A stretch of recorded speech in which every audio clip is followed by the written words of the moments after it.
The primary cleansing agent in early modern synthetic shampoos was born out of industrial chemical engineering. Before that compound existed, every civilization on Earth washed their hair with plants growing in the dirt outside their doors. 5 of those plants still exist. All 5 produce lather. All 5 grow in a bucket. And by the end of this video, you will know exactly why nobody told you about them. Hi, I am Harry, and this is Garden Explained with Harry. For 4,000 documented years, human beings cleaned their hair with roots and leaves and dried fruit husks. Egyptian physicians recorded plant-based washing in 1550 BCE. Indian families passed the knowledge from grandmother to granddaughter for over 100 generations. Native American communities built entire ceremonies around the act of washing hair with desert roots. Every continent had its own version. Every culture had its own plant. In 1934, Procter & Gamble released Dreeny, the first mass-market synthetic surfactant shampoo. Its active cleaning agent, sodium alkyl sulfate, was derived from chemical processes heavily utilized for heavy-duty industrial cleaning, including stripping oil from factory equipment. Within 20 years, that compound became the standard in every commercial shampoo bottle on every store shelf in the Western world. Within one generation, 4,000 years of plant-based hair washing vanished from common knowledge. Today, the global shampoo industry generates $36 billion a year. Every bottle on that shelf is a repeat purchase. Every repeat purchase is revenue. A plant growing in a bucket on your porch is a one-time decision that no corporation can monetize.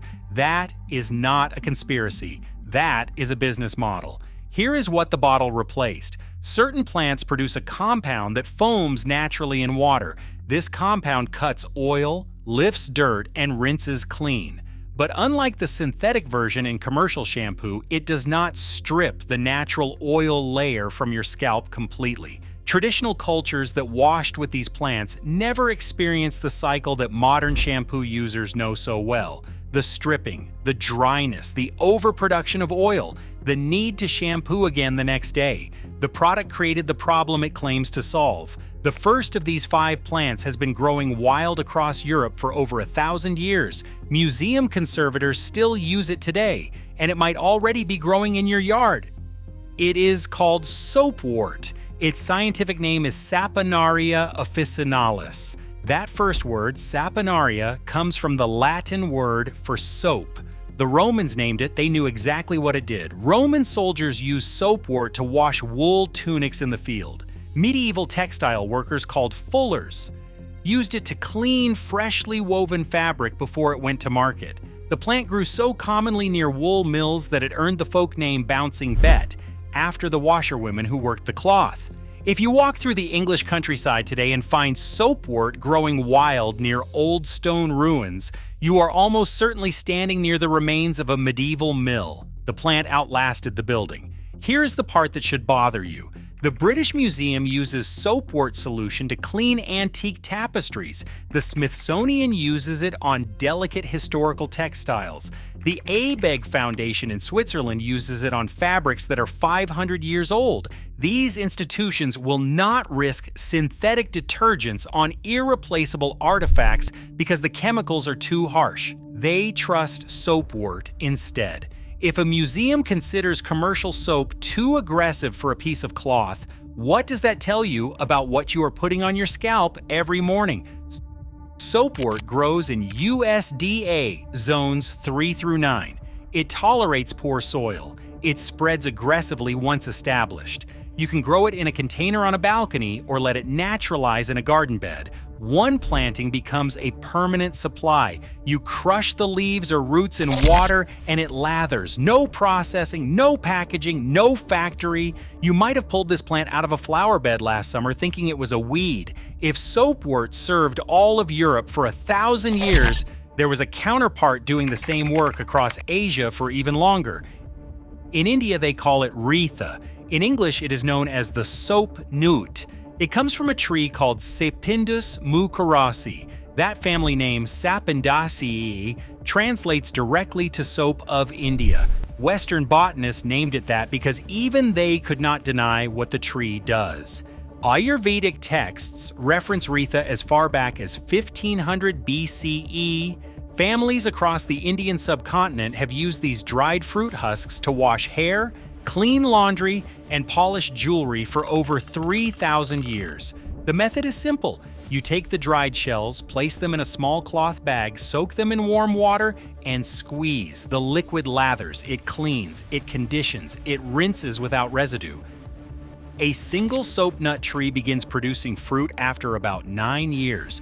Once it starts, it produces for 90 years or more. One tree, one lifetime of shampoo, no bottles, no subscriptions, no quarterly earnings reports. Millions of people across South Asia still choose traditional herbs over modern bottles, maintaining a direct connection to the trees in their courtyards. Soap nuts cannot be patented. They cannot be branded. They cannot generate the kind of recurring revenue that a plastic bottle with a 6-month shelf life creates.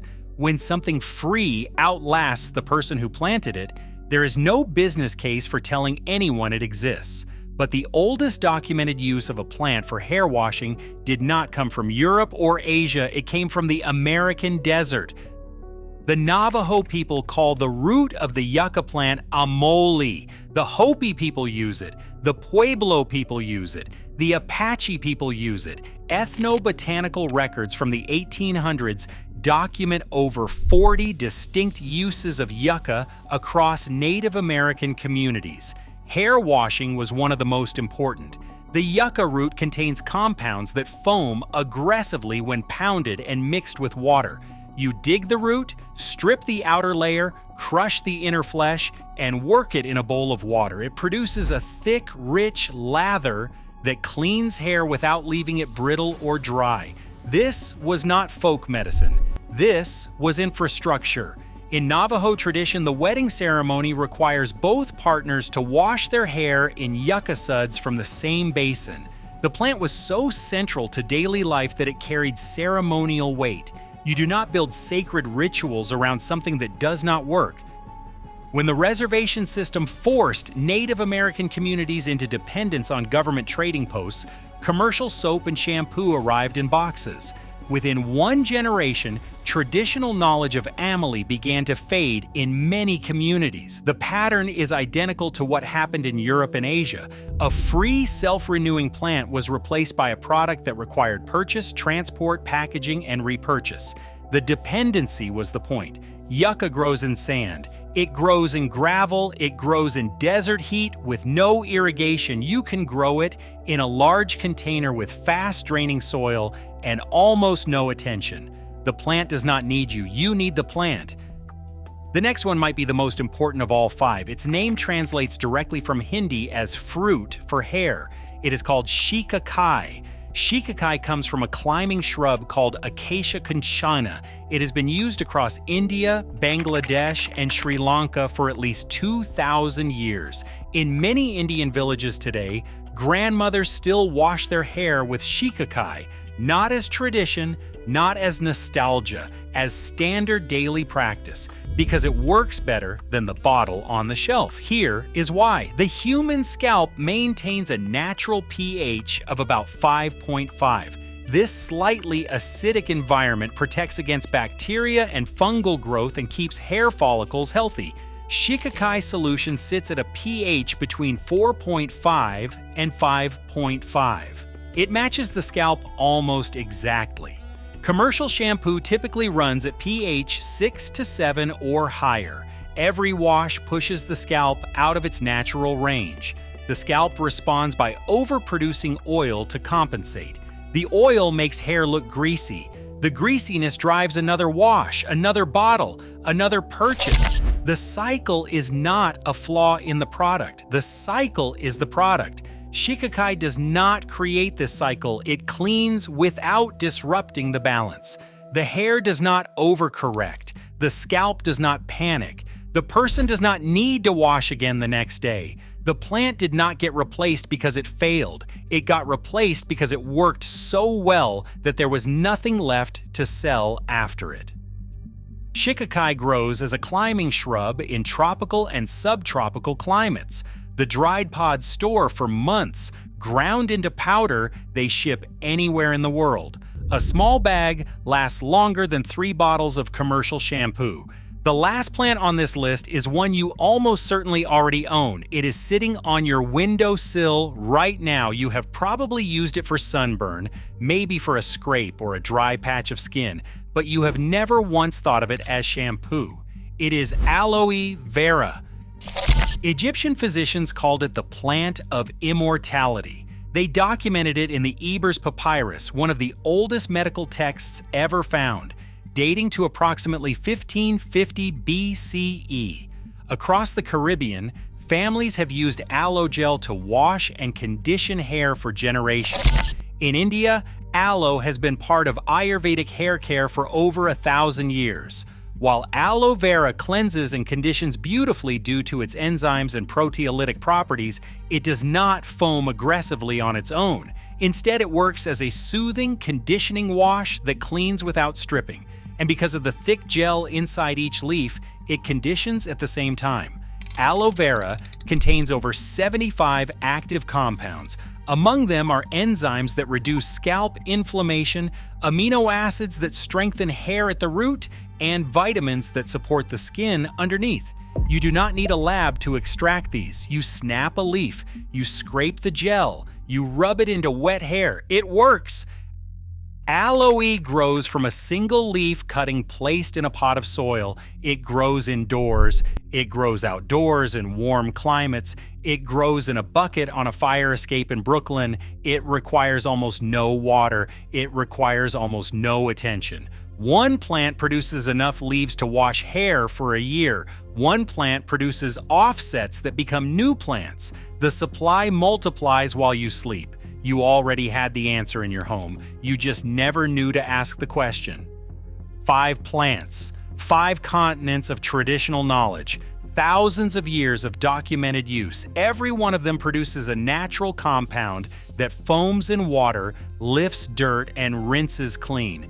Every one of them was replaced within a single generation by a synthetic chemical that was originally developed to clean factory equipment. Every one of them still works. Every one of them grows with minimal input. None of them generate recurring revenue.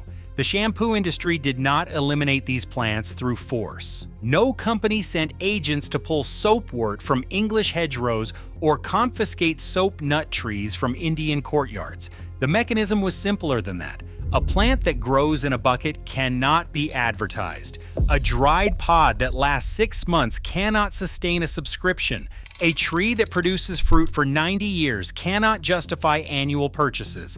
A root you harvest from your own yard cannot be placed on a shelf at markup. Research follows funding. Funding follows patents. Patents require synthetic, controlled, reproducible compounds made in facilities with licensing agreements and supply chains. A garden cannot be patented. A yucca root cannot be trademarked. A grandmother in a village in Tamil Nadu washing her hair with Shikakai powder cannot be monetized. The same pattern happened with white clover. For 80 years, American lawn seed mixes contained clover because clover fertilizes soil for free. Then, the herbicide industry needed new markets. They removed clover from the mixes. They sold chemicals to kill what they had previously sold as beneficial. 3 generations later, homeowners spend billions on fertilizer that clover would have provided at no cost. The plants on this list faced no deliberate campaign. No one banned soapwort. No one outlawed Retha. The system did not need to suppress them. It just needed to stop mentioning them. What cannot be sold cannot be marketed. What cannot be marketed does not enter consciousness. 3 generations grew up without ever hearing the word Shikakai, not because anyone hid it, because no one profited from revealing it. But the plants do not care about revenue streams. Soapwort is still spreading through abandoned lots across England. Soap nut trees are still producing fruit in Indian courtyards after 90 years. Yucca is still standing in the desert, waiting. Aloe is still sitting on your windowsill doing nothing because nobody told you what it could do. Now you know. And a bucket is $3.